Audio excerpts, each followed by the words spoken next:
Kata Buya Hamka, yang menyebabkan negara-negara Arab Muslim kalah perang hanya dalam 6 hari melawan Israel, itu karena kalian telah meninggalkan pangkalan iman. Coba lihat sekarang, yang di Gaza ini udah lebih dari 140 hari, lebih dari 4 bulan dari tanggal 7 Oktober sampai sekarang. Apakah mereka menyerah? Apakah mereka angkat bendera putih? Apakah mereka lalu mengungsi, pindah keluar negaranya? Enggak. Walaupun 30.000 orang sudah syahid, walaupun 60% infrastruktur dihancurkan oleh Israel, walaupun semua kampus-kampus, sekolah-sekolah dihancurkan, diratakan oleh Israel, tapi mereka tetap melawan, mereka tetap tegak berdiri. Kenapa? Karena mereka punya iman. Alhamdulillah. Ini yang membedakan Arab tahun 67 dengan Gaza sekarang tahun 2020.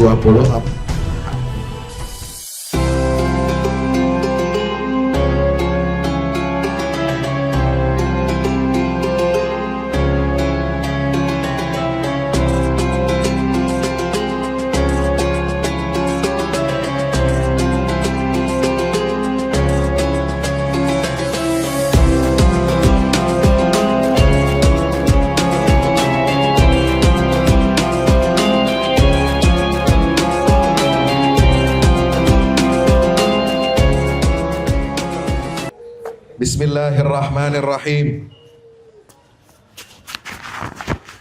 Qul ja'al haqq wa zahaqal batil innal batila kana zahuqa wa nunazzilu minal qur'ani ma huwa shifaa'un wa rahmatun lil mu'minin wa la yaziduz zalimina illa khasara. Ya ayyuhalladzina amanu kutiba alaikumus siyamu kama kutiba alal ladzina min qablikum la'allakum tattaqun. Faman syahida minkumus syahra falyasum. Sadaqallahul azim wa sadaqa rasuluhu an-nabiyul habibul karim wa nahnu ala dzalika minasyahidin wasyakirin walhamdulillahi rabbil alamin. Uhayyikum bitahiyatil Islam. Fassalamullahi alaikum warahmatullahi wabarakatuh. Waalaikumsalam warahmatullahi wabarakatuh. Alhamdulillah. Alhamdulillahi wahdah. Sadaqa wa'dah wa nasara 'abdah wa a'azza jundahu wa hazamal ahzaba wahdah.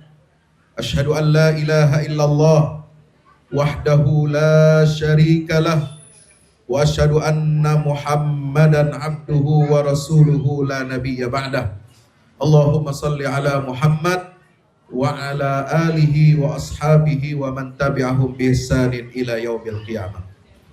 Usi nafsi wa iyyakum bi taqwallah, ittaqullaha haqqa tuqatih wa la tamutunna illa wa antum muslimun.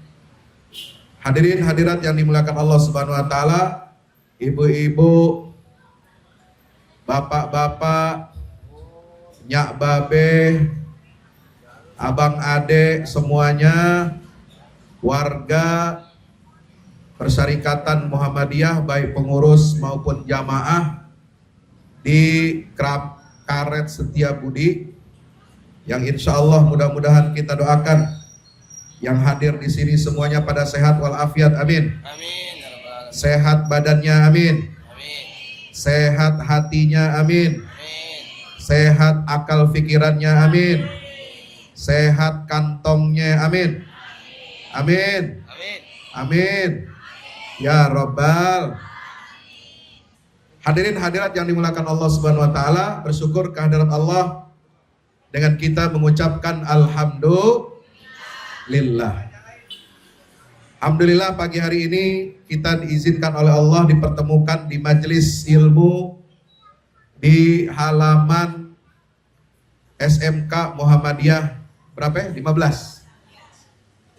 Dalam keadaan sehat walafiat.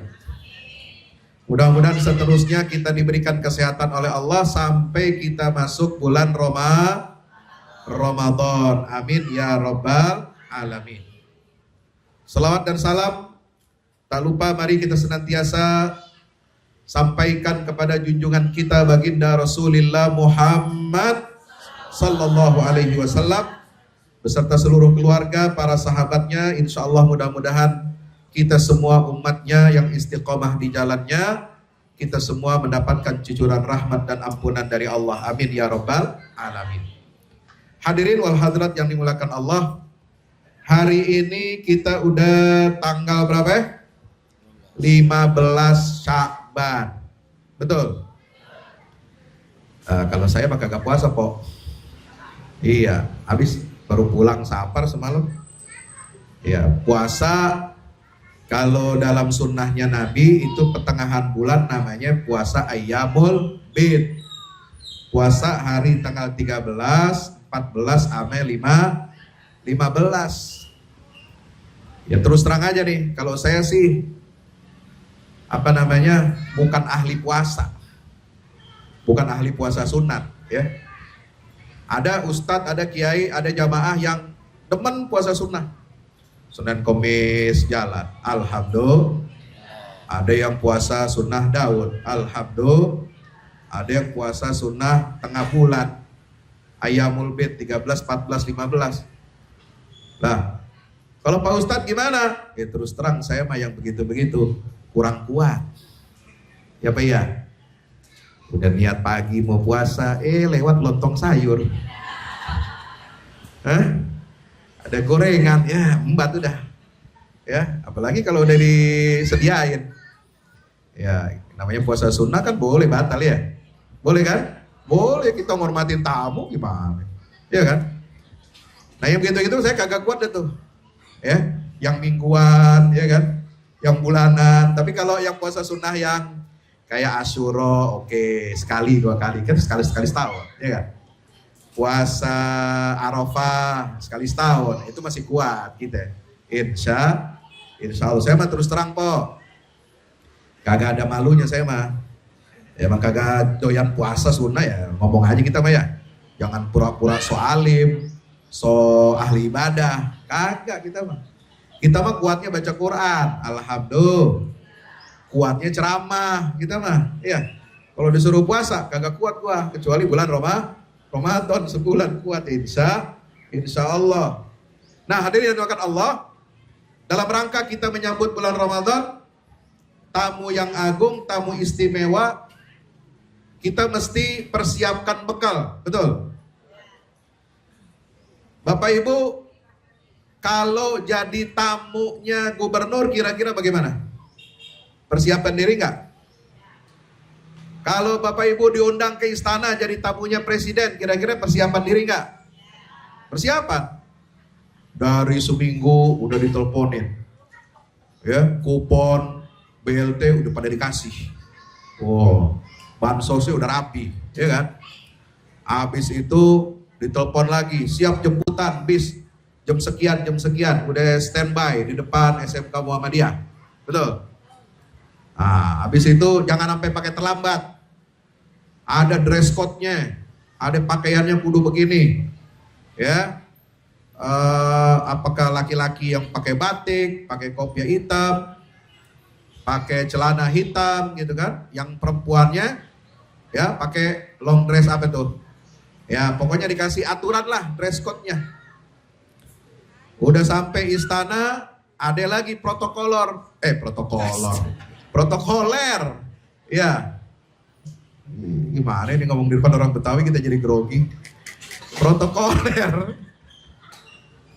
ya. Protokolernya bilang dikumpulin nih di ruangan.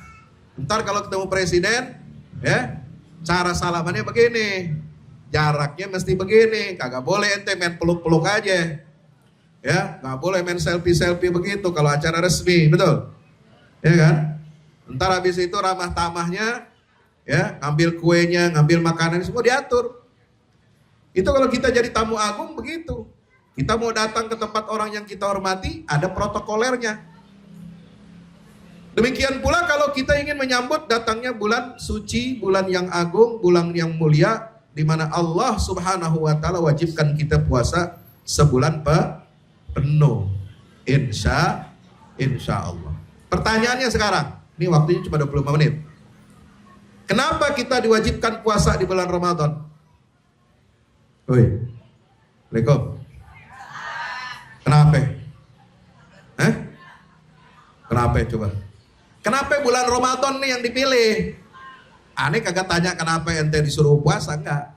Kenapa kita puasa Ramadan, puasa sebulan penuh yang wajib itu di bulan Ramadan? Tahu jawabannya? Woi, Assalamualaikum. Kenapa? Karena bulan Ramadan itu Allah pilih sebagai bulan turunnya Al-Qur'an. Ada ayatnya? Ada? Berapa? 185 surat apa? Al-Baqarah. Coba baca. Apa bunyi ayatnya? Syahrul Ramadan alladzi unzila fihil Qur'anu hudan linnasi wa bayyinatin minal huda wal furqan. Bu, ini mau puasa. Kira-kira ayat tentang ibadah puasa udah pada hafal belum? Apa? Berapa ayat? Satu ayat doang? Ya kagak. Oh, orang Betawi kan? Ada orang di luar Betawi ada? Itu ayat puasa mulai dari 183 sampai 188 surat Al-Baqarah. Ente harus hafal, ente harus baca, ente harus paham terjemahnya, baca kandungan isi ayatnya, ya.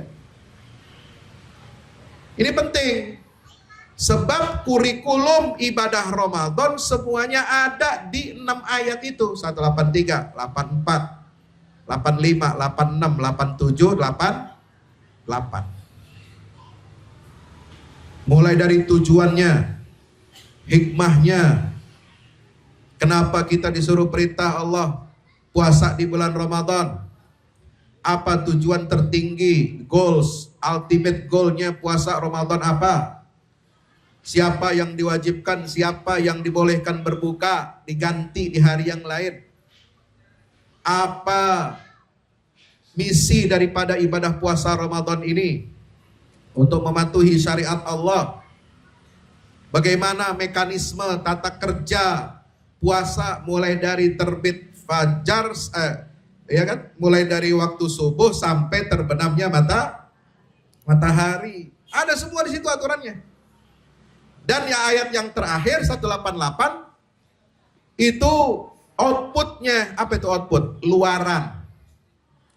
Ada di sini dosen, guru, ada guru SMK, ada dosen. Namanya luaran. Apa itu luaran? Hasil daripada ibadah Ramadan ini sebenarnya buat apa sih? Nah itu ayat 188. Wala ta'kulu amwalakum bainakum bil batili wa tudlu biha ilal hukamili ta'kulu fariqam min amwalin nasi bil ithmi wa antum ta'lam. Udah itu ringkesannya udah.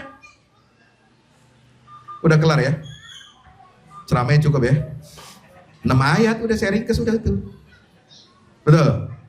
Nah, kalau mau didalemin, baca fikih tentang puasa Ramadan ya. PP Muhammadiyah udah mengeluarkan buku panduan ibadah Ramadan. Antar ustadz-ustadz, guru-guru di SMK ya, diharapkan bisa menyampaikan materi sebelum masuk bulan Ramadan nih anak-anak kita ya, siswa-siswi ame pengajian jamaah ibu-ibu, bapak-bapak di masjidnya masing-masing di lingkungan Muhammadiyah nih kudu hatam nih buku panduan. Ini nggak banyak ya, cuma nggak nyampe 100 halaman ya, tentang definisi puasa, tentang bagaimana tarawih, bagaimana zakat fitrah, bagaimana sholat Idul Fitri dan seterusnya insya Allah. Saya nggak akan mengulas itu, tinggal dibaca. Tapi yang saya ingin saya tekankan pada kesempatan kali ini, karena waktunya terbatas, kita harus lebih banyak diskusi. Saya ingin memberikan garis bawah penekanan tentang apa? Seruan kenapa Allah Ta'ala perintahkan ibadah puasa ini diawali dengan seruan ya ayyuhalladzina aman. Ya, ayat yang pertama tentang ibadah puasa itu bagaimana? Ya ayyuhalladzina amanu kutiba alaikumus siyamu kama kutiba alal ladzina min qablikum la'allakum tattaqun. Lah ini kipasnya melengos ke sono. Kagak ke gua ini. Panas lagi kita.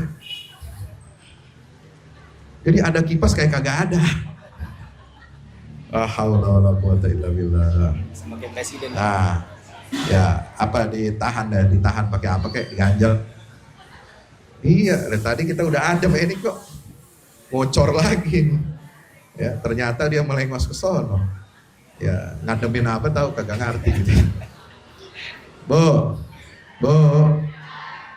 Hai orang-orang yang beriman.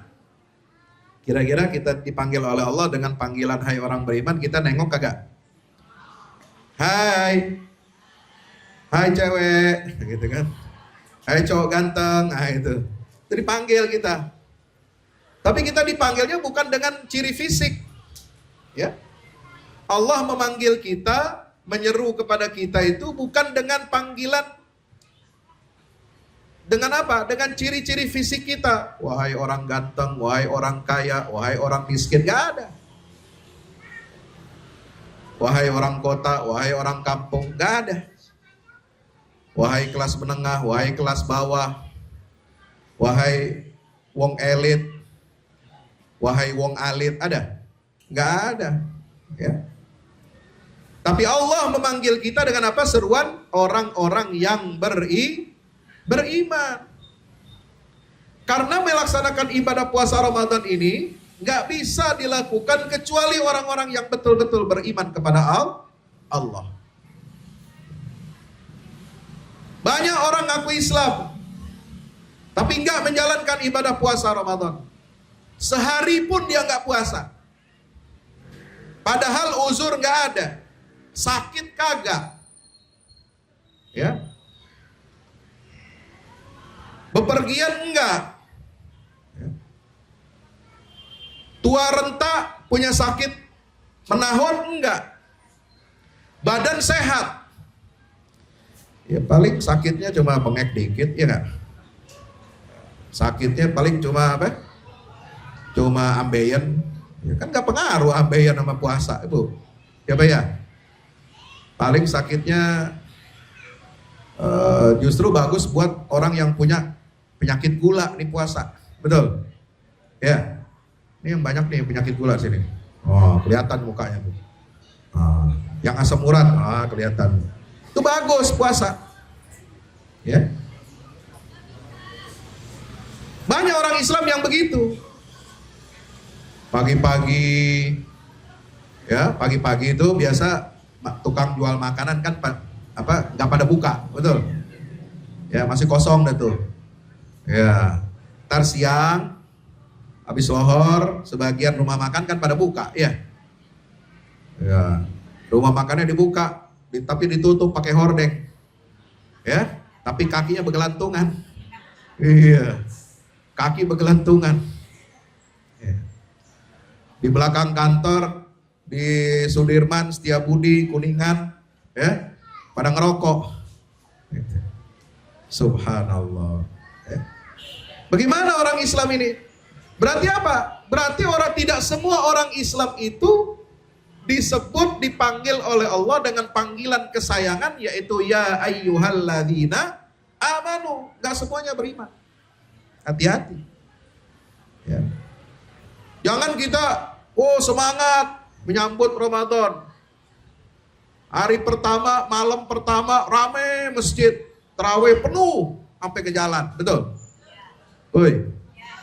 Hari pertama buka puasa, rame orang pada ngasih nganter-nganter makanan buka puasa, betul? Tapi habis itu, udah luntur. Ya, semangatnya di awal. Kenapa? Konsistensi imannya ini tidak sampai utuh, full untuk apa? Melaksanakan ibadah 1 bulan penuh. Kenapa? Karena yang diperintahkan oleh Allah itu bukan, hai orang-orang beriman, diwajibkan kepada kamu puasa 1 hari aja. Enggak. Ya kan? Wahai orang-orang beriman, diwajibkan kepada kamu berpuasa agar kamu bertakwa seminggu aja. Ada nggak ayatnya? Nggak ada. Adanya bagaimana? Ayyaman ma'dudat. Itu 183. Kemudian diterangkan apa itu ayyaman ma'dudat, sejauh apa, sebanyak apa, itu dijelaskan di ayat 185, yaitu syahru Ramadan alladzi unzila fihil.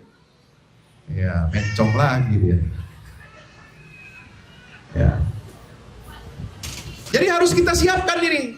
Iman kita harus ya full, harus dicas buat sebulan. Hati-hati. Banyak iman kita kuat ketika hari pertama. Kalau dia puasa nih. Banyak iman kita masih kuat kalau sampai seminggu. Tapi yang sampai full 29 atau 30 hari menurut tanggalan Komariah Hijriyah itu nggak banyak.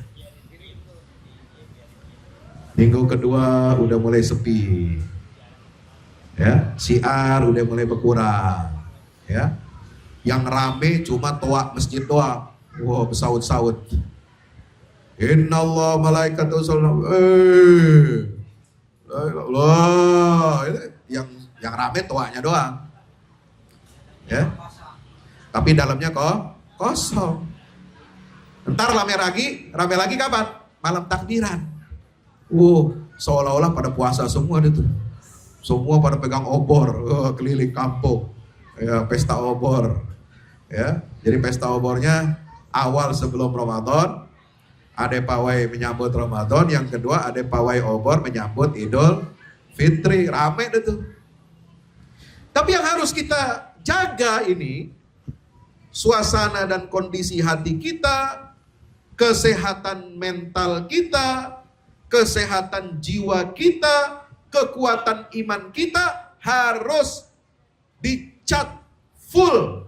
Baterai iman kita ini supaya bertahan sampai 1 bulan. Siap apa enggak? Siap dicas 1 bulan?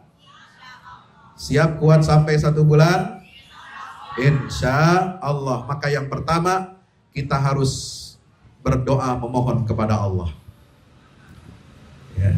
Mohon kepada Allah, ya Allah, kuatkan hamba agar bisa memasuki bulan suci Ramadan dalam keadaan sehat walafiat, dan kuatkan hamba, tambahkan iman hamba agar kuat melaksanakan ibadah puasa Ramadan sampai selesai, sampai melaksanakan sholat Idul Fitri. Amin ya Rabbal alamin.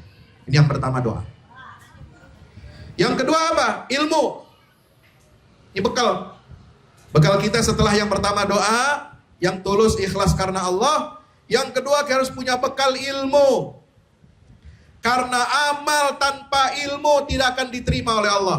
Nauzubillah min. Setiap amal harus dilandasi ilmu. Sebagaimana setiap amal harus dilandasi niat. Betul? Apa syarat diterimanya amal? Niat yang ikhlas karena Allah. Yang kedua, ilmu yang benar. Dan ilmu yang benar itu kalau berkaitan dengan ibadah mahdhah harus sesuai dengan contoh tauladan yang ada dari sunnah Nabi kita Muhammad sallallahu alaihi wasallam, baru diterima ibadah kita, insya Allah. Makanya kudu belajar. Buka lagi nih. Ini di rumah masing-masing. Ya, kalau ibu nggak bisa baca, nggak paham tentang fikih puasa, tanya sama ustadznya. Tanya sama anaknya. Kalau ada anaknya yang sekolah atau di pesantren, ya, tanya gimana sih fikih puasa, gimana sih adabnya orang puasa, gimana sih sunnah-sunnahnya orang berpuasa, apa aja yang mesti dilakukan oleh orang-orang yang berpuasa. Insya Allah. Ilmu harus ada. Maka itu persiapkan bekal ilmu kita dengan sebaik-baiknya. Itu buku bacalah itu buku panduan ibadah Ramadan yang dikeluarkan oleh pimpinan pusat Muhammadiyah. Insya Allah. Nah, berkaitan dengan seruan Allah tadi, ya, di situ kata kuncinya adalah yang pertama ya ayyuhalladzina amanu, yang kedua adalah la'allakum tattaqun. Wahai orang-orang yang beriman. Nah, ini istimewa ini panggilannya ini. Orang-orang beriman berarti orang-orang yang memiliki iman. Apa itu iman? Apa definisi iman? Ya, iman adalah apa yang diucapkan oleh lisan diwujudkan dalam amal yang nyata dan dibenarkan oleh hati kita. Itulah iman. Ya. Maka orang-orang yang beriman ini memiliki kekuatan yang maha dahsyat. Ya. Iman ini yang mengubah kehidupan kita. Iman ini yang memberikan kekuatan kepada kita untuk meraih kemenangan-kemenangan dan keselamatan baik di dunia maupun di akhirat. Bapak Ibu pernah tahu Buya Hamka, kenal nggak? Assalamualaikum. Buya Hamka tahu? Udah pernah nonton filmnya? Kagak? Ya. Pernah dengar cerita Buya Hamka bagaimana dulu? Ya, dia ulama besar, ya, dari Sumatera Barat, dari ranah Minangkabau, dari Kabupaten Agam, dekat rumah beliau itu, rumah kelahiran itu di depan berhadapan dengan Danau Maninjau. Ya, saya udah sampai ke sono, luar biasa.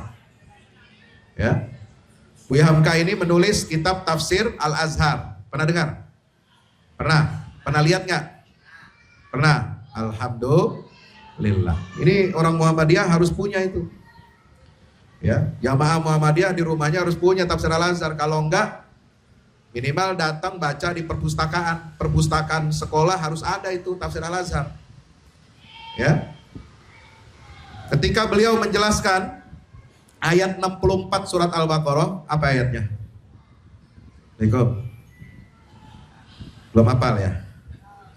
Hafalnya surat apa?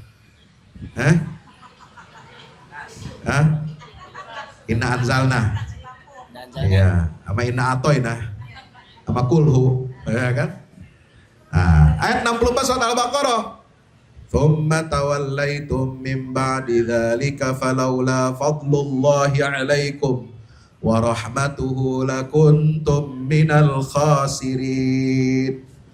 Setelah Allah memberikan kesempatan buat ahli kitab Yahudi, Nasrani, terutama Yahudi di sini, Bani Israel, kesempatan untuk mereka bertobat kembali ke jalan Allah yang benar, tapi kemudian mereka tidak mau bertobat, lalu mereka berpaling. Tsumma tawallaitum min ba'di dzalik. Setelah diberikan kesempatan bertobat, enggak dipakai, enggak digunakan. Bahkan kalian berpaling dari jalan Allah, semakin sesat. Falaula fadlullahi alaikum wa rahmatuhu lakuntum minal khasirin. Ketahuilah, wahai Bani Israel, wahai umat Islam, umat Rasulullah. Kenapa? Saya terjemahkan, saya artikan, bukan hanya untuk Bani Israel, tapi juga untuk umat Nabi Muhammad. Karena semua khitab, apa itu khitab? Pembicaraan Allah kepada Bani Israel, sesungguhnya juga ditujukan kepada kita, umat siapa? Umat Rasulullah sallallahu alaihi wasallam. Yaitu siapa? Umat Islam. Jadi kalau kita baca surat Al-Baqarah, Pak Ustadz, ini kok surat Al-Baqarah isinya Bani Israel mulu.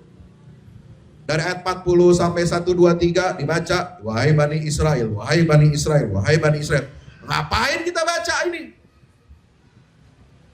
Kan ayatnya ditujukan kepada umat Nabi Musa, kok ada di Quran? Kita baca pula. Buat apa? Ya buat lu juga. Buat ente semua, supaya jadi ibrah, jadi pelajaran, jangan sampai mengulangi kesalahan-kesalahannya Bani Israel. Israel. Maka Allah menegaskan, kalau bukan karena karunia dan rahmat Allah. Apa karunia dan rahmat Allah itu?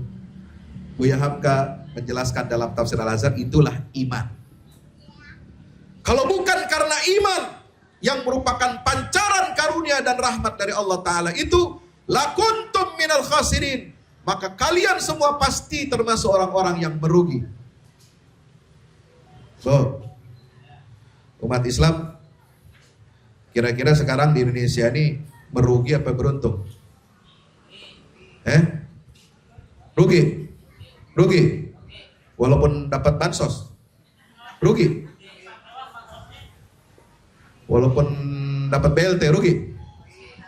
Iya, bansos dapat dari Januari Februari, tapi sekarang beras pada mahal. Bang enak.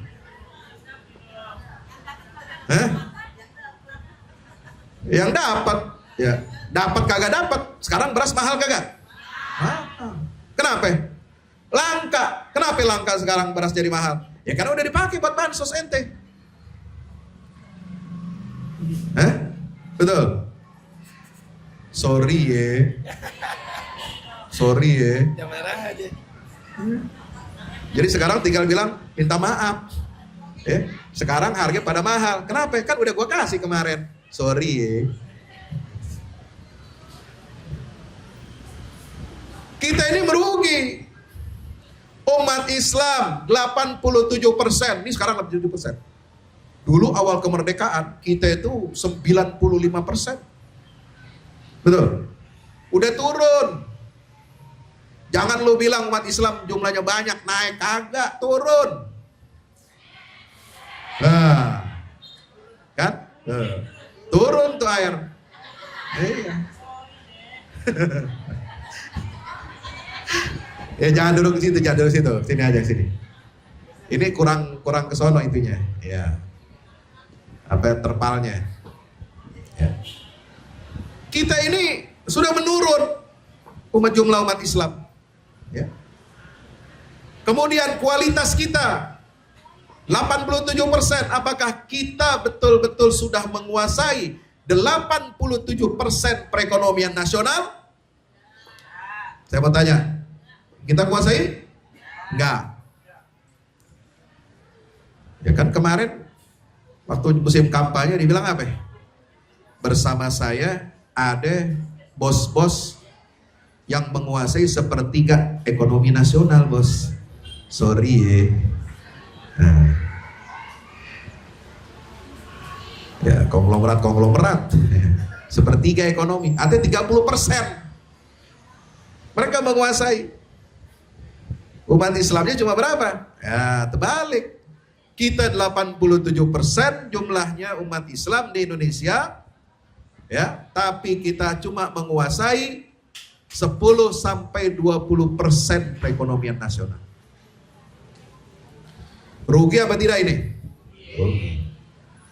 Coba ibu ke Turki, ibu ke Malaysia, ibu ke Mesir, ada umat non Muslim di sana, betul? Ada. Tapi tetap yang paling banyak orang kayanya ya orang Islam. Pengusaha-pengusaha kaya, pengusaha-pengusaha besarnya itu mayoritas tetap orang Islam. Ya. Tapi kalau kita umat Islamnya 87%, yang masuk 100 orang terkaya di Indonesia cuma berapa? Orang Islamnya? Cuma berapa? Cuma 1-2. Rugi apa enggak? Rugi. Maka kata Buya Hamka, beliau memberikan contoh. Umat Islam ini merugi karena kita telah meninggalkan pangkalan iman kepada Allah Subhanahu wa Ta'ala. Ya, kita rugi. Karena umat Islam telah meninggalkan keimanannya, keislamannya, mencampakkan nabinya Muhammad SAW, dan mengambil ideologi-ideologi lain di luar daripada Islam, maka umat Islam ini rugi dan selalu mengalami kekalahan. Beliau contohkan, itu buka Pak ya, di halaman berapa ya? 212, 213. Juz 1 Tafsir Al-Azhar ayat 64, beliau memberikan contoh bagaimana umat Islam, negara-negara Arab Muslim yang jumlahnya ada 7 negara tahun 48. Terus tahun 67 ada jadi 13 negara, kalah dalam perang melawan Zionis Israel. Tahun 67. Kalahnya dalam perang cuma berapa hari? Bertahan cuma 6 hari. Udah keok, udah kayak jadi ayam sayur. Ya, ini ayam jago bertarung sama ayam sayur. Ya, ayam sayurnya kalah. Ya. Cuma berapa detik dia kuat. Ya. Jumlah umat Islam berpuluh-puluh lipat kali dari orang Yahudi. Negara Yahudi kecil, sementara negara Islam besar banyak. Orang Islam, negara-negara Islam punya senjata yang sama modern dengan negara Yahudi, sama. Tapi kenapa bisa kalah? Apakah karena kita kurang senjatanya? Enggak. Apakah karena kita kurang pinternya dari orang Yahudi? Enggak, orang Islam banyak yang pinter. Orang Islam juga banyak yang kaya. Orang Islam banyak yang negara Islam banyak yang punya senjata-senjata canggih modern. Ya, bahkan kita mengimpor dari Amerika senjata-senjata terbaru. Ya kan? Tapi bedanya kalau negara Zionis Yahudi menggunakan senjatanya untuk memerangi, untuk membunuhi umat Islam di Palestina, sementara rezim-rezim negara-negara Arab Muslim, dia gunakan senjata pelurunya yang terbaru dari Amerika untuk membungkam dan membunuhi umat Islamnya warga di sana. Kenapa? Karena mereka beroposisi dengan pemerintahannya. Itu bedanya, bos. Waktu itu kata Buya Hamka tahun 67, ketika saya, ini kata Buya Hamka, baru menerbitkan bagian-bagian pertama dari Tafsir Al-Azhar, tahun 67 baru keluar dari penjara tuh. Buya Hamka, dia bilang, Presiden Jamal Abdul Nasir bilang, kami kalah karena jumlah negara kami banyak. Sementara Israel cuma 1. Salah. Karena kami nggak didukung oleh Uni Soviet. Salah. Kata Buya Hamka, yang menyebabkan negara-negara Arab Muslim kalah perang hanya dalam 6 hari melawan Israel, itu karena kalian telah meninggalkan pangkalan iman. Coba lihat sekarang, yang di Gaza, ini udah lebih dari 140 hari. Lebih dari 4 bulan, dari tanggal 7 Oktober sampai sekarang. Apakah mereka menyerah? Apakah mereka angkat bendera putih?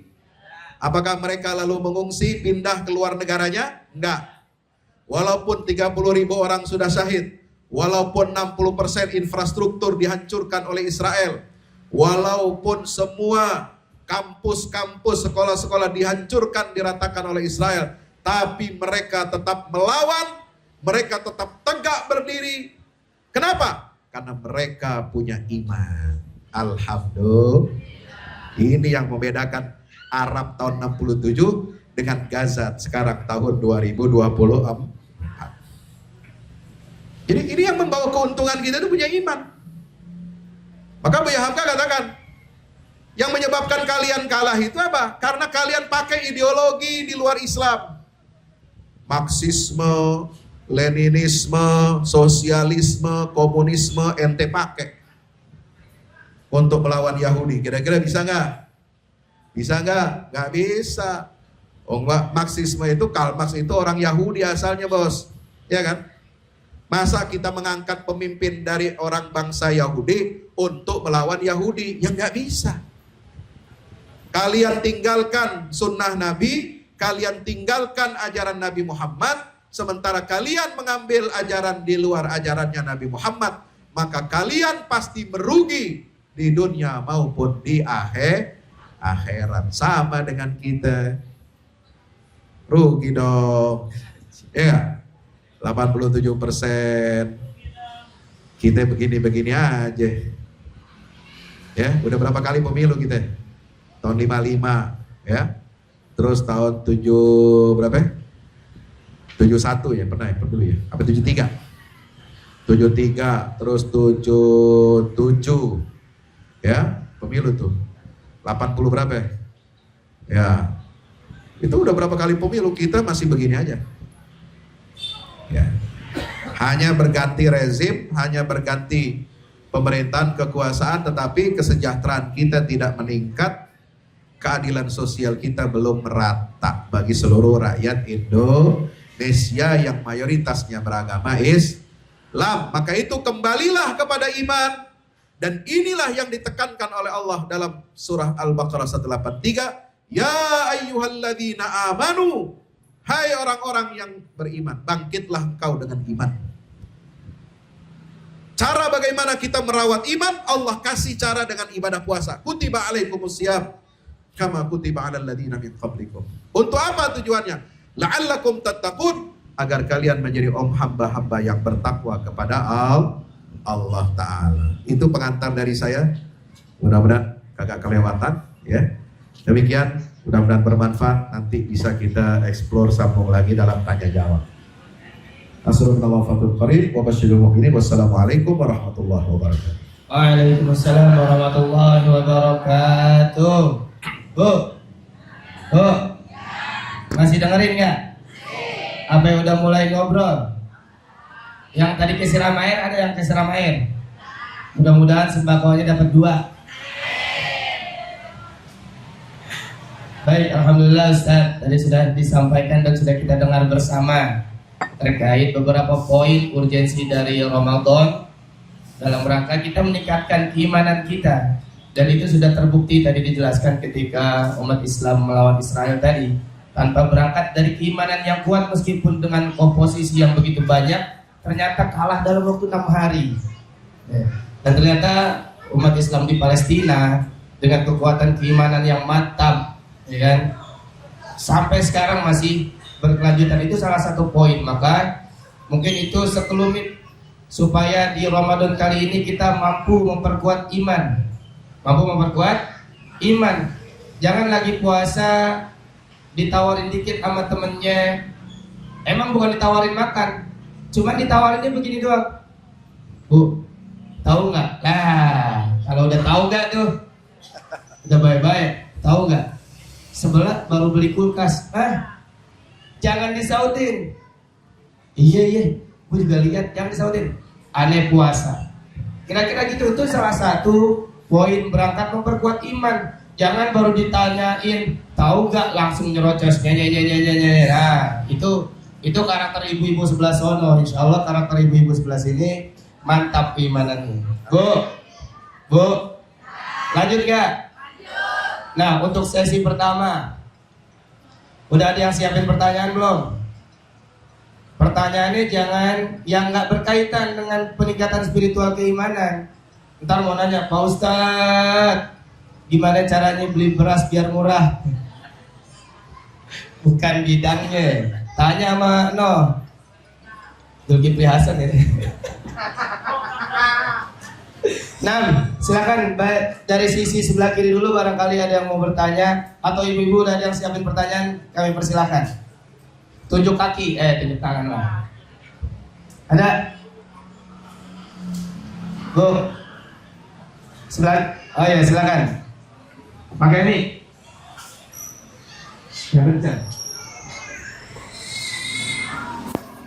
Assalamualaikum warahmatullahi wabarakatuh. Biar sore langsung. Pegang. Pak Ustaz, mau nanya, tadi kan kuncinya yang utama itu iman. Bagaimana caranya kita agar iman itu bisa meningkat atau paling enggak tetap gitu Pak Ustaz? Kadang kita pikir kadang suka turun baru naik lagi gitu. Kiat-kiatnya Pak Ustaz untuk menaikkan iman kita. Terima kasih. Assalamualaikum warahmatullahi wabarakatuh. Waalaikumsalam warahmatullahi wabarakatuh. Langsung silakan. Ada lagi? Ada. Boleh. Satu lagi. Ada. Zulfik. Oh iya.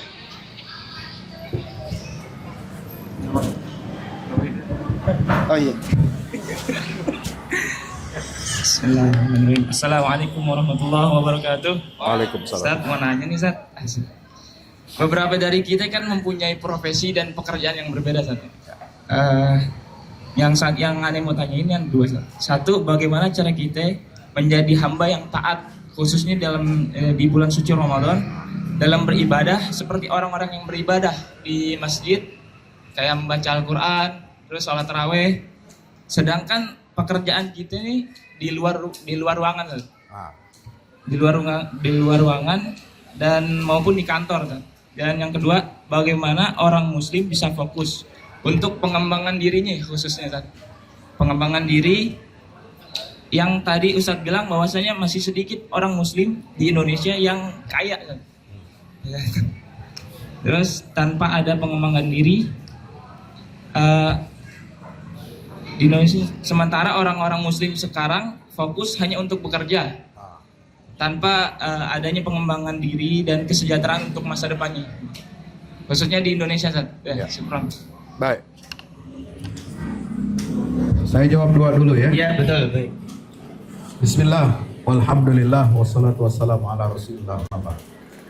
Yang pertama, iman kita naik dan turun. Betul. Karena Nabi SAW juga pernah bersabda, al-iman yazid wa yanqus. Iman itu bisa naik, bisa turun. Apa yang menyebabkan iman kita bisa naik? Kalau kita bisa terus menjaga dan merawat iman. Iman itu perlu ekosistem. Apaan tuh ekosistem? Hoi.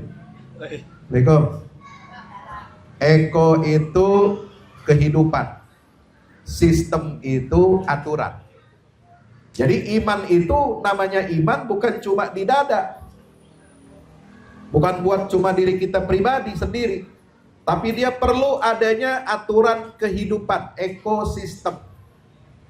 Apa ekosistem? Ada keluarga, ada teman bergaul, ada lingkungan, ada pemerintah, ada kebijakan. Itu namanya ekosistem.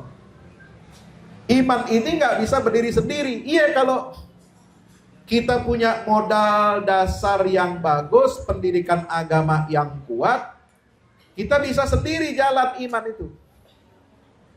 Tapi banyak orang yang mengaku beragama Islam, dia nggak bisa menjaga keimanannya karena nggak ada ekosistemnya.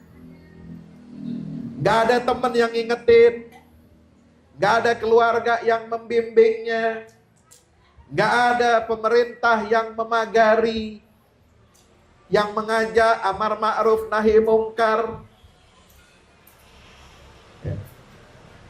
Kira-kira pemimpin sekarang ada yang ngajak kita sholat kagak? Ada nggak? Ngajak. Ya. Yang ngajak kita puasa? Nggak ada. Ya. Kalau mengucapkan selamat berpuasa, semuanya mengucapin selamat. Oh iya. Iklan nih terlagi di televisi, ya kan? Dari menteri, gubernur, sampai presiden, sampai macam-macam, semua bilang apa?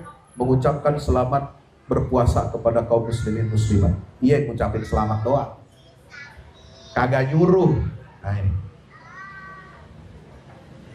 Nggak diciptakan ekosistem yang baik supaya rakyat yang mayoritas beragama Islam ini bisa menjalani ibadah puasanya dengan benar. Kenapa? Karena ekosistem kita, ekosistem sekuler ini, itu memandang ibadah nggak ada urusannya dengan pemerintahan. Ibadah nggak ada urusannya dengan kehidupan publik, ekonomi, sosial, politik. Salah, bos. Ibadah itu justru modal utama bagi pembangunan. Kalau jiwa dan mentalnya sehat, aparatur negara, karyawan BUMN, hakim, jaksa, polisi, tentara, lurah, camat, gubernur, bupati, wali kota, sampai presiden, kalau jiwa dan mentalnya sehat ditempa dengan ibadah puasa yang benar, nggak akan ada korupsi, Nggak akan ada penyalahgunaan jabatan dan kewenangan. Nggak ada. Nggak ada orang yang memakan harta negara ini dengan semena-mena. Maka ujungnya kan ada jelas. Awalnya ya ayyuhalladzina amanu kutiba alaikumusiyam 183, ujungnya 188, wala ta'kulu amwalakum bainakum bil batil wa tudlu biha ilal hukam. Wahai orang-orang yang lulus dari ibadah puasa, jangan sekali-kali kamu berani memakan harta-harta kalian di antara kalian dengan cara yang batil. Itu ujungnya puasa itu. Ya. Mengendalikan dan mengurangi korupsi, penyalahgunaan jabatan. Ya. Mengendalikan dan mengurangi apa? Syahwat kekuasaan. Syahwat untuk apa? Menyuap, watudlu biha ilal hukam. Ya. Memberikan uang untuk pelicin. Nah, kira-kira begitu. Uang untuk melicinkan usaha, melicinkan apa? Proyek kepada para penguasa, kepada para hakim. Itu nggak boleh. Itu ibadah puasa tujuan. Jadi ibadah ini adalah modal kita untuk melaksanakan pembangunan yang baik, menciptakan sistem pemerintahan yang clean, government, pemerintahan yang bersih dari korupsi. Insya, maka itu harus ada ekosistemnya. Itu baru iman kita meningkat. Ya. Iman bisa turun kalau nggak ada ekosistemnya. Ya, udah kita kagak mau belajar, nggak mau ngaji, orang tua kita juga sebodoh baik ya, sebodoh ting gitu ya, kalau orang Sunda ya, mengabaikan. Ya, orang tua nggak peduli sama pendidikan agama anaknya, ini bahaya. Itu bisa menyebabkan iman kita luntur. Ya. Tokoh masyarakat, pejabat, pemerintahan nggak peduli rakyatnya mau ibadah apa enggak bulan Ramadan, dia nggak peduli. Ini bahaya. Makanya kita udah lama berikhtiar, udah lama kita berdoa supaya Indonesia ini dipimpin oleh orang-orang yang soleh dan bertakwa kepada Allah. Kan enak, Bu. Kalau pemimpin kita dari yang paling atas sampai yang paling bawah orang-orang soleh, orang bertakwa, enak apa kagak? Enak, diperhatiin kesejahteraan kita. Bukan cuma mau pilpres doang bagi-bagi. Tiap bulan dia diperhatiin. Nih harga murah apa kagak? Terjangkau apa enggak? Itu diperhatiin. Ya. Pendidikan anak-anaknya terjamin apa enggak? Diperhatiin. Ya. Jaminan sosialnya bagaimana? Diperhatiin. Itu kalau orang soleh bertakwa itu nggak peduli ada pemilu apa enggak, dia tetap bekerja untuk meringankan kehidupan rakyat. Begitu. Allah a'lam bishawab. Yang kedua, apa tadi? Nggak semua orang beribadah itu ya bisa tekun di rumah atau di masjid. Kita ada kerja juga. Ya. Bekerja atau pekerjaan kita di luar rumah tidak 24 jam di masjid itu bukan berarti penghalang buat kita untuk nggak fokus ibadah. Ya zaman Nabi juga kan begitu. Emangnya zaman Rasulullah para sahabat puasa Ramadan cuma di rumah doang, di masjid? Bahkan kagak. Mereka ke pasar juga, mereka jualan juga, mereka dagang juga. Bahkan mereka ketika menjalankan ibadah puasa Ramadan berjihad, perang Badar kan bulan puasa. Penaklukan kota Mekah tahun 8 Hijriah itu lagi puasa Ramadan, bos. Kira-kira angkat senjata capek nggak? Nah kalau kita kerja di kantor duduk doang kan, duduk kadang-kadang masih sambil main apa? Game, ya kan? Buka email, ya scroll apa, chat WA, buka TikTok. Lah kerja di kita makan enak pakai AC. Ya. Masih nyantai. Lah Rasulullah sahabat bulan puasa perang. Coba bayangin. Angkat senjata. Itu lebih berat lagi daripada sekedar bekerja di luar ruangan atau di dalam ruangan kita sekarang. Dan mereka bisa. Artinya apa? Jangan kerja-kerja dunia kita ini menjadi penghalang buat kita untuk fokus beribadah kepada Allah. Justru kita niatin, kita jadi guru, kita jadi wira swasta, kita jadi karyawan, kita jadi ibu rumah tangga, kita jadi pencari nafkah, pejuang rupiah. Nah, ini pejuang rupiah semuanya. Ya, kan ada sih yang pejuang dolar. Ya kali gajinya dolar gitu. Kan masih pejuang rupiah semuanya, ya kan? Nah, itu kita niatkan untuk ibadah. Jadi kerja-kerja dunia kita bisa buat ibadah. Ya, kata Syekh Yusuf Qaradawi itu adalah bukunya Al-Ibadah fil Islam. Ya, kerja-kerja dunia itu bisa bernilai ibadah dan berpahala di sisi Allah kalau memenuhi beberapa syarat. Satu, kalau diniatkan jadi ibadah. Ya, emak-emak di rumah gendong anak, nyusuin anak, masak, ngepel, niatnya ibadah karena Allah. Jadi ibadah tuh jadi pahala. Amin ya rabbal alamin. Bapak-bapak keluar kerja cari nafkah, niat bismillah, tawakkaltu ala Allah. Saya niat bekerja cari nafkah buat ibadah. Jadi ibadah tuh. Jadi hati-hati. Kita kerja dunia harus ada niat buat ibadah. Innamal a'malu bin niyat. Yang kedua, pekerjaannya yang kita lakukan itu adalah pekerjaan halal. Ya. Baru jadi ibadah. Ya, ngajar, kerja di industri, industrinya nggak terkait dengan barang-barang yang haram. Ya.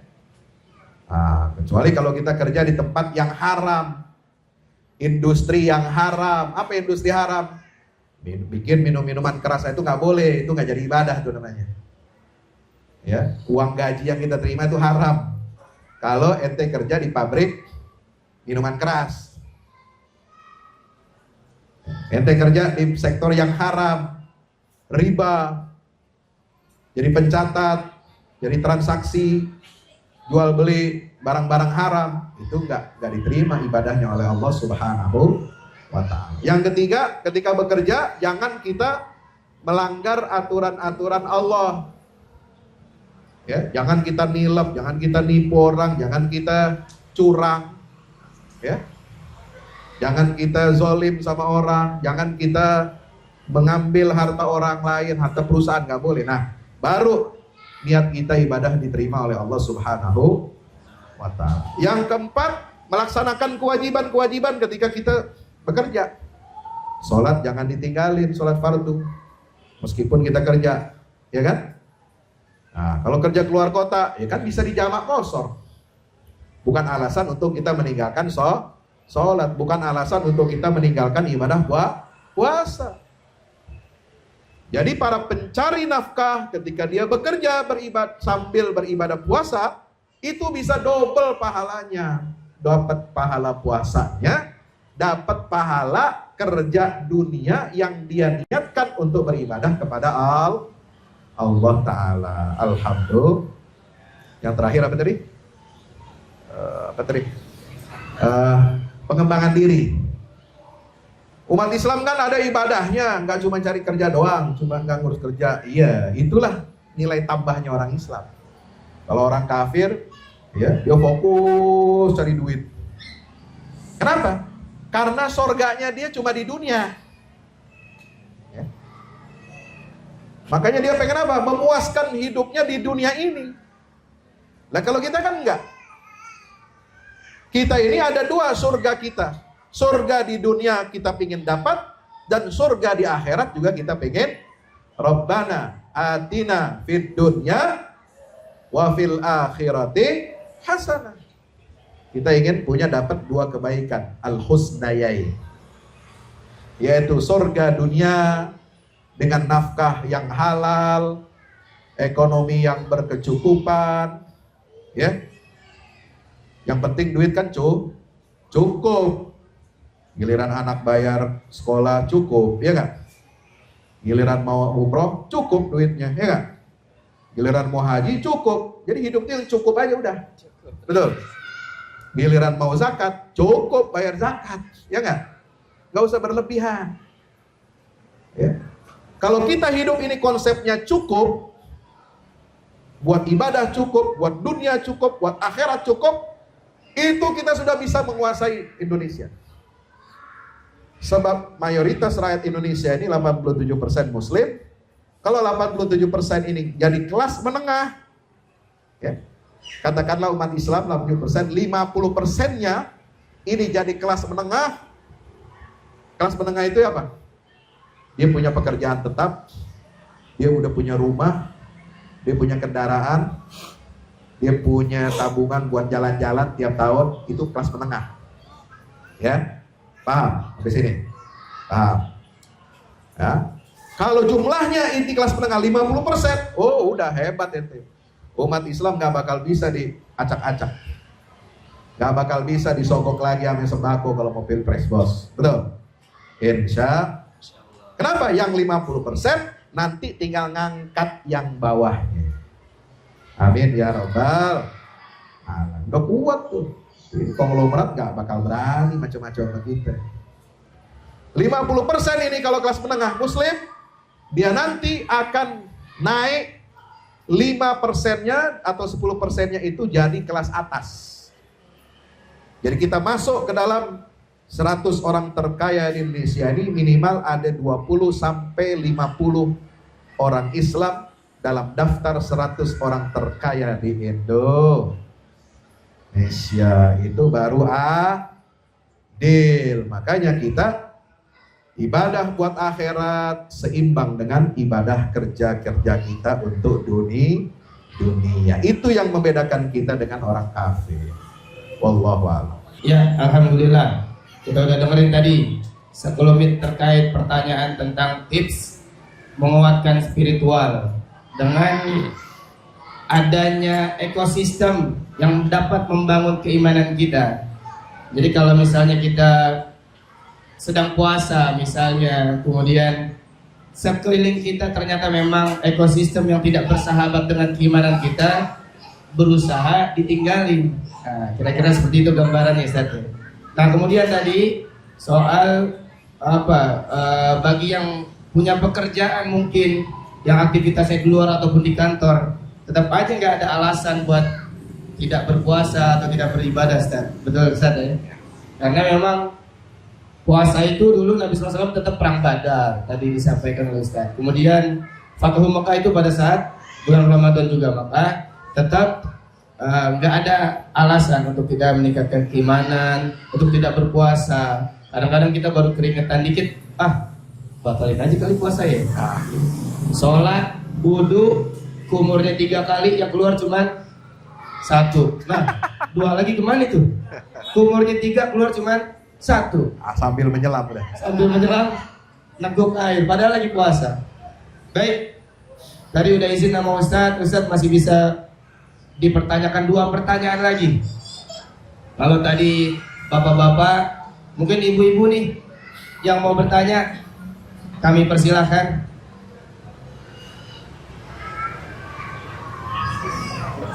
Bu, ibu pada paham semua, Ustaz. Alhamdulillah. Alhamdulillah. Yang penting Ibu mau tanya nggak? Yang nanya saya kasih hadiah. Nah, ayo. Baru deh.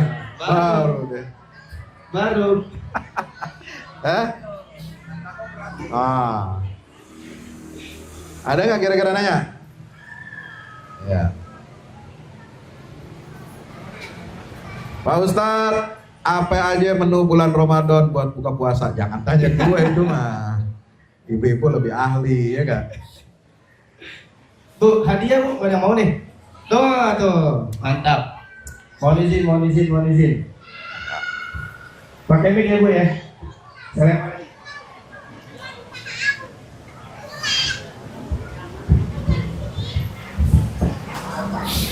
Bismillahirrahmanirrahim. Assalamualaikum warahmatullahi wabarakatuh.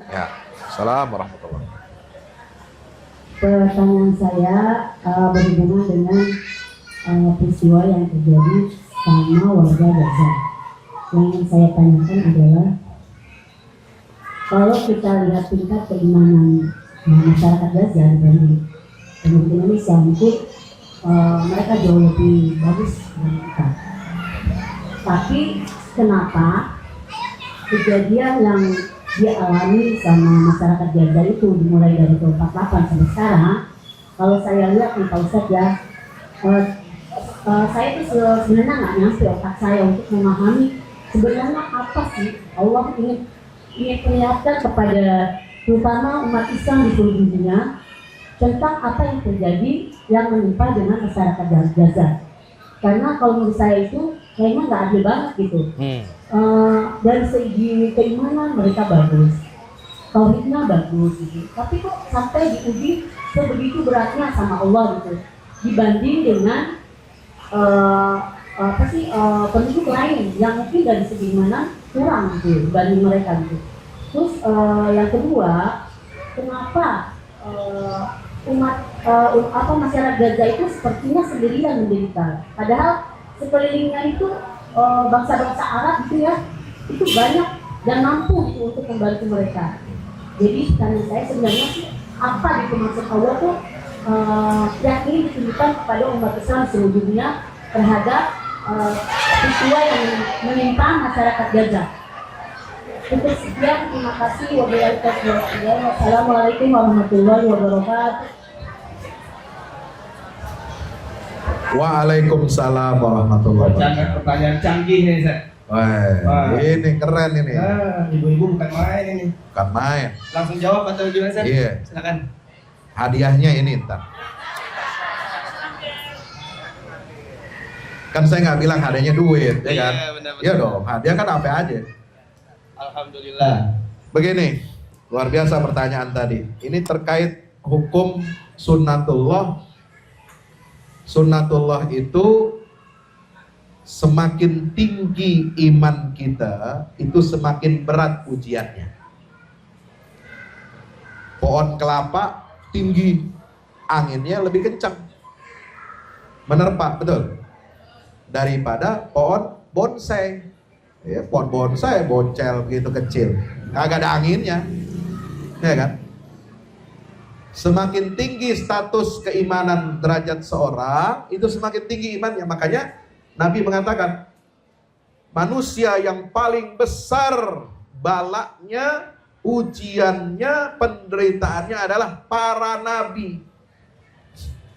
Paham nggak? Kira-kira? Kan nabi orang mulia, rasul-rasul orang hebat, orang mulia, derajat imannya paling kuat, paling hebat. Tapi justru kata Rasulullah, itu yang paling besar penderitaannya. Ya. Untuk apa? Jadi pelajaran buat kita. Ya. Tapi nanti jangan pikir begini, kalau orang beriman makin kuat, ujiannya makin banyak, kira-kira, udahlah gua jangan kuat-kuat lah imannya gitu ya. Biasa-biasa aja, iya biasa-biasa aja, lu hina di dunia. Pengennya iman kita sedang-sedang aja, iya nanti ente terhina di dunia. Tapi kalau yang ujiannya berat, penderitaannya banyak, karena memegang teguh keimanannya, dia akan mendapatkan kebaikan surga dunia dan surga akhirat. Amin ya Rabbal. Setiap apa? Kenapa? Karena setelah ada ujian, kesulitan, pasti ada jalan kemudahan. Allah kasih dua. Inna ma'al usri yusra, inna ma'al usri yusra. Dua kali Allah menyebut dalam ayat. Kesulitannya disebut dua kali, tapi dalam bentuk al-ma'rifat, itu menunjukkan satu kesulitan. Kesulitannya sama, cuma satu kesulitan. Tapi ketika menyebut yusra, kemudahan, Allah menyebutnya dengan nakirah, dua kali. Artinya apa? Satu kesulitan yang diterima oleh orang beriman, Allah akan balas dengan dua kali lipat kemudahan. Insya Allah. Makanya nabi-nabi itu setelah mendapatkan ujian yang berat, apa ya? dapatnya apa? Kemenangan. Ya. Nabi Muhammad diuji 13 tahun di Mekah. Rempong kagak itu? Rempong, diboikot, ya, dicaci maki, dihina, tiap hari dilempari sama kotoran, rumahnya dilempari kotoran-kotoran. Nabi lagi sujud di Mekah diinjak lehernya, dijambak bajunya, dicekek. Di Taif dilempari batu berdarah-darah. Ya. Bilal ya ini nama batu besar. Dicepit sama batu besar supaya dia murtad. Sumayyah dibunuh dengan tombak. Ya. Yasir, bapaknya Ammar bin Yasir, suaminya Sumayyah dibunuh. Ya. Yang orang kaya, Muslim yang kaya di Mekah, ya, itu dimiskinkan. Ketika hijrah nggak boleh bawa harta bendanya, nggak boleh bawa aset-asetnya, semua dijarah, dirampas oleh penguasa Mekah yang musyrik. Jadi yang namanya keimanan itu ada ongkosnya, ada harga yang harus dibayar, tapi pengembaliannya dari Allah, balasannya dari Allah, dia akan mendapatkan kemuliaan di dunia sebelum kemuliaan nanti di akhirat. Makanya Nabi apa? Nabi hijrah ke Madinah, dapat mengalahkan orang-orang musyrikin dalam perang-perang di Madinah, mengalahkan dominasi orang Yahudi yang berkhianat di Madinah, dan kemudian Allah berikan kemudahan kemenangan apa? Dengan Fathu Makkah, dengan pembebasan kota Makkah, dengan dibersihkannya Madinah dari orang-orang Yahudi. Bahkan Nabi ya mendapatkan banyak harta rampasan perang, dibagikan kepada seluruh umat Islam, dibagikan untuk keluarganya Rasulullah SAW, sehingga umat Islam mengalami apa? Kemajuan, kekayaan, dan kemuliaan. Ya, jadi jangan bersedih. Ya, kita melihat orang Gaza ini, kita patut bersedih, iya, supaya kita bantu mereka. Tapi di sisi lain, kita melihat keimanannya, ketegarannya, kita optimis. Kita harus bangga, kita harus dukung mereka. Kenapa? Karena janji Allah semakin dekat akan terrealisir, terwujud. Apa janji Allah? Ketika bangkit umat yang memiliki kekuatan, ya, kekuatan iman, kekuatan militer, kekuatan siasahnya, politiknya, kekuatan mentalnya, maka pasti itu menunjukkan tanda-tanda akan berakhirnya kekejaman Israel. Itu coba baca di dalam surat Al-Isra ayat 4-8. Itu ada ayatnya sini. Bagaimana dipergilirkan oleh Allah, ya, kerusakan Bani Israel yang pertama di zaman Rasulullah, mereka dihancurkan, dikalahkan, kemudian mereka bangkit lagi dengan Allah berikan mereka karunia harta, anak-anak, dan pendukung yang banyak, dan di akhir zaman mereka akan dimusnahkan lagi oleh Allah dengan apa? Dengan tangannya orang-orang beriman. Insya Allah yang dimaksud dalam ayat itu tangan orang-orang beriman ini adalah umat beriman yang ada di Gaza dan tepi barat Palestina. Takbir. Takbir. Walillahil hamd. Ya. Itu tandanya udah ada. Fa idza jaa wa'dul akhirati liyasu'u wujuhakum wal yadkhulul masjida kama dakhaluhu awwala marrah wal yutabbiru ma 'alau tadbira. Jika datang janji, datang dah. Ono. Awas itu, awas. Takbir. Takbir.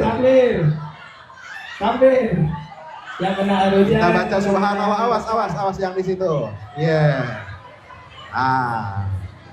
Sebentaran lagi dah itu. Yeah. Oke, tenang.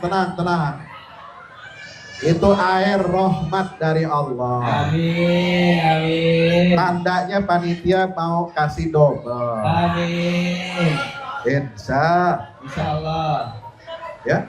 Kalau datang tanda yang terakhir, kedua kerusakan Bani Israel, maka hamba-hamba kami ibadan lana uli ba'sin syadid itu akan bangkit dan mereka akan masuk ke dalam Masjidil Aqsa, membebaskan Masjidil Aqsa itu sebagaimana dulu mereka pernah masuk ke dalam Masjidil Aqsa untuk membebaskannya. Ini janji Allah, dan janji Allah sudah semakin dekat. Kenapa kita katakan makin dekat? Karena kualitas umat Islam yang berhadapan langsung dengan Israel itu menurut saya dan menurut para ulama-ulama dunia saat ini itu syarat-syaratnya udah terpenuhi ada pada orang-orang Islam yang ada di Gaza, Palestina. Allah. Takbir. Allahu Akbar. Itulah. Jadi kita jangan berkecil hati. Ya. Jangan pula nanti kita gerundel dalam hati. Kalau gitu daripada banyak ujiannya kita nggak usah imannya kuat-kuat. Nah, itu nggak boleh begitu. Sebab kata Buya Hamka, ingat lagi kembali ke apa yang katakan Buya Hamka. Syarat buat kalian akan mendapatkan kemuliaan, kebahagiaan, keselamatan adalah ngocor di situ. Ya. Buangnya di atas, ada pembuangan ya di situ. Ya kita maklumi. Namanya air harus ada pembuangan dong, ya kan? Seru juga pengajiannya ya. Seru. Ada air mancurnya nggak? Maklum ya, musim hujan. Insya Allah. Begitu ya. Nah, jadi kalau kita dikasih kekayaan, dikasih kelapangan, kemudahan, bukan itu tanda bahwa Allah sayang sama kita, enggak. Sebaliknya, kalau Allah kasih ujian banyak, kesulitan yang banyak, bukan berarti Allah menghinakan kita, enggak. Coba lihat surat Al-Fajr. Apa surat Al-Fajr? Fa'ammal insanu idza mabtalahu rabbuhu fa'akramahu wa na'amah fayaqulu rabbi akraman wa amma idza mabtalahu faqadara alaihi rizqahu fayaqulu rabbi ahana. Gak boleh kita bilang begitu. Kalau dapat nikmat yang banyak, kita mengatakan itu tanda Allah memuliakan kita. Enggak. Banyak orang-orang Arab, Muslim, negara-negara Arab yang kaya raya, tetanggaan sama Gaza, sama Palestina, tapi nggak bantu. Ya. Mereka bukan berarti kekayaannya itu menunjukkan bahwa mereka orang yang mulia. Ya, justru mereka sedang dihinakan oleh Allah Subhanahu wa ta'ala karena tidak membantu perjuangan orang-orang beriman yang menjadi tetangga mereka. Sebaliknya, orang Gaza yang ditimpa berbagai macam kesulitan, ditimpa berbagai macam kehancuran, agresi Zionis, bukan berarti Allah sedang murka, berarti bukan Allah sedang menghinakan mereka. Justru Allah ingin mengangkat derajat mereka, ya. Waliya'lamallahu alladhina amanu wa yattakhidha minkum syuhada. Allah akan menjadikan sebagian besar dari rakyat Gaza ini sebagai syuhada. Syuhada itu siapa? Orang yang mati syahid nanti di yaumil kiamah masuk surganya gak pakai hisab, gak pakai hitung-hitungan lagi, gak ngantri kayak kita pada. Kita masih ngantri di padang mahsyar, ya, diadili dulu, ditimbang dulu amalan kita, catatan kita yang baik, yang buruk, lama, keringetan, panas, gelap. Tapi orang syahid, dia udah melesat. Dari alam kuburnya udah dijemput ke malaikat. Langsung masuk ke dalam surga. Amin. Ya Rabbal Alamin. Itu hikmahnya dari Allah Ta'ala. Wallahu a'lam bishawab. Alhamdulillah Rabbil. Sudah terjawab Ibu ya, kira-kira kenapa kok kayaknya kelihatan dari cara pandang manusia, tapi kayaknya Allah nggak adil. Rakyat Gaza keimanannya udah mantep, udah cakep, kok dia terus yang diuji. Ternyata memang semakin tinggi posisi seseorang, keimanan seseorang, maka semakin tinggi juga angin ujiannya. Dan jangan sampai juga kita berbangga diri ketika Allah nggak nguji. Jangan-jangan tadi ketika Allah nggak nguji, Allah udah berpaling dari kita, sehingga Allah nggak mau uji kita. Allah udah nggak peduli sama kita. Naudzubillah min dzalik. Dan perlu kita ingat, la yukallifullahu nafsan. Oh, penghafal Quran Ustaz. Al-Baqarah ayat akhir nih Ustaz. Udah kelar berarti. Masya. Artinya apa, Bu? Itulah kira-kira begitu. Nah, alhamdulillah, karena waktu juga yang memisahkan kita, sebelum ditutup, sedikit mungkin kita dengarkan closing statement dari Ustadz terkait urgensi atau dari intisari dari pengajian kita pada pagi hari ini. Semoga nanti apa yang disampaikan oleh Ustadz kita dapat kita amalkan khususnya di bulan suci Ramadan, dan dapat meningkatkan ketakwaan dan keimanan kita, supaya spiritual kita di bulan suci Ramadan ini dapat tetap stabil setelah kita keluar dari bulan Ramadan. Pada Ustaz mungkin closing statement kita persilakan. Mari sama-sama kita persiapkan diri kita menyambut bulan Ramadan. Satu, dengan persiapan niat, doa, dan ilmu, insya, sehingga kita dapat meraih keberkahan-keberkahan dan kemuliaan-kemuliaan bulan suci Ramadan. Yang kedua, kemuliaan bulan Ramadan bukan hanya ketika kita bahagia berbuka puasa, tapi kata Nabi, ketika kita bahagia nanti ya menghadap Allah Subhanahu wa taala. Lis-shaimi farhatun inda fitrihi wa farhatun inda liqa'i rabbih. Orang berpuasa punya dua kegembiraan. Satu, gembira ketika dia berbuka puasa, alhamdulillah. Ya, ibtallatil uruq wa thabatal ajru insyaallah. Dhahabaz zama wa ibtallatil uruq wa thabatal ajru insyaallah. Kita baca doa. Senang kita buka. Tapi ingat, kebahagiaan orang berpuasa bukan hanya ketika kita berbuka, tapi ketika kita nanti menghadap Allah Subhanahu wa ta'ala. Kita udah punya celengan amal, kita udah punya tabungan amal. Amin ya rabbal alamin. Yang ketiga, ya, kita mesti menjalankan ibadah Ramadan ini dengan sepenuh hati untuk meraih ketakwaan kita kepada Allah Ta'ala. Apa tanda kita berhasil dalam ibadah Ramadan? Ketika hati kita lapang menerima qada dan qadar dari Allah, ketika badan anggota tubuh kita dimudahkan untuk beribadah kepada Allah, itulah tanda amal kita di bulan Ramadan diterima oleh Allah Subhanahu wa ta'ala. Mari kita tutup dengan kita membaca istighfar. Astaghfirullahalazim, astaghfirullahalazim, astaghfirullahalazim. Subhanakallahumma bihamdika asyhadu an la ilaha illa anta astaghfiruka wa atubu ilaik. Nasrun minallah fatun qarib wa basyiril mu'minin. Wassalamualaikum warahmatullahi wabarakatuh.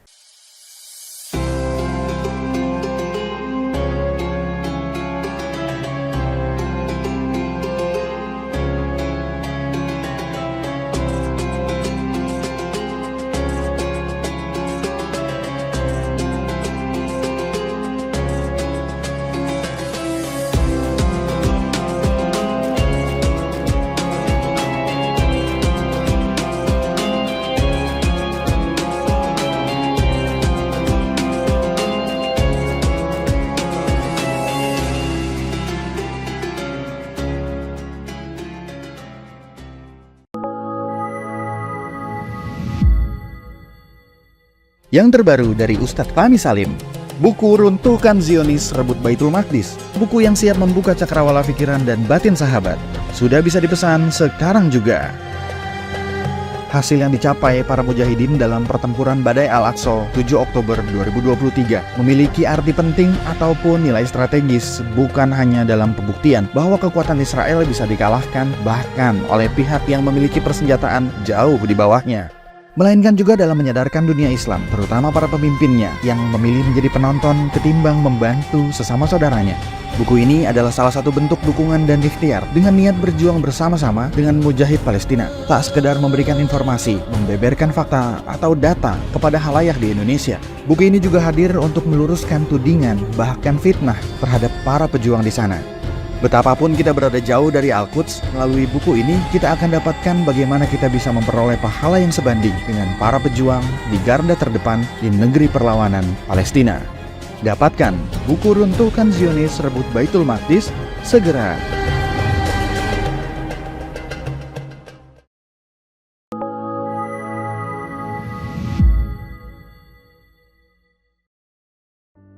Assalamualaikum warahmatullahi wabarakatuh.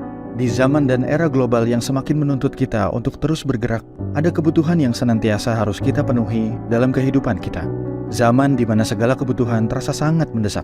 Salah satunya adalah kebutuhan sarana dakwah Al-Quran sebagai pusat peradaban. Al-Fahmu Institute hadir demi menjawab kebutuhan akan sarana dakwah Al-Quran di era masa kini. Kami melihat latar belakang yang ada untuk menjawab tuntutan seperti kebutuhan sarana dakwah Al-Quran yang meningkat di ibu kota, kebutuhan akan pusat pembibitan hafiz Al-Quran, kebutuhan pusat pengkajian Al-Quran, kebutuhan akan pusat dakwah kreatif berbasis Al-Quran, kebutuhan sarana media perekat umat Islam, ibu kota dan Indonesia, juga kebutuhan akan adanya sarana pusat kaderisasi guru tahfiz dan mufasir di ibu kota. Yayasan Al-Fahmu International Indonesia sedang membangun gedung pusat dakwah Quran yang berlokasi di Jalan Pengukiran 3, Pekojan, Tambora, Jakarta Barat. Gedung pusat dakwah Quran ini insya Allah akan menjawab tantangan dan kebutuhan akan sarana dakwah Al-Quran yang ada, seperti yang digagas oleh Direktur Al-Fahmu Institute, Kiai Haji Fahmi Salim MA, yaitu tugas peradaban kita semua adalah untuk berperan dalam menerjemahkan cetak biru peradaban, yaitu Al-Quran, dalam dunia nyata. Kami mengajak jamaah semua untuk ikut dalam perdagangan yang tidak merugi ini, sebagaimana yang disampaikan dalam Al-Quran Surat Fatir ayat 29-30, yang artinya, sesungguhnya orang-orang yang selalu membaca kitab Allah dan mendirikan sholat dan menafkahkan sebahagian dari rezeki yang kami anugerahkan kepada mereka dengan diam-diam atau terang-terangan, mereka itu mengharapkan perniagaan yang tidak akan merugi, agar Allah menyempurnakan kepada mereka pahala mereka dan menambah kepada mereka dari karunia-Nya. Sesungguhnya Allah Maha Pengampun lagi Maha Mensyukuri. Gedung Pusat Dakwah Quran Al-Fahmu Institute terdiri dari 4 lantai, di mana di lantai 1 terdapat Masjid Quran Mulia, dan di setiap lantainya insya Allah diperuntukkan demi berlangsungnya tugas mulia dalam perjuangan dakwah Al-Quran.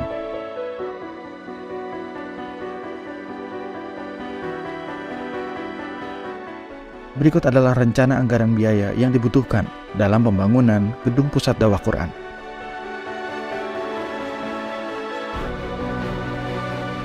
Dalam kesempatan yang mulia ini, kami mengajak jamaah semua untuk ikut dalam gerakan sedekah Lailatul Qadar di setiap malam ganjil di bulan Ramadan.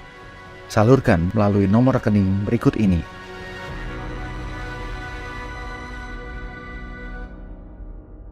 Al-Fahmu Institute, bahagiakan Indonesia dengan dakwah Quran.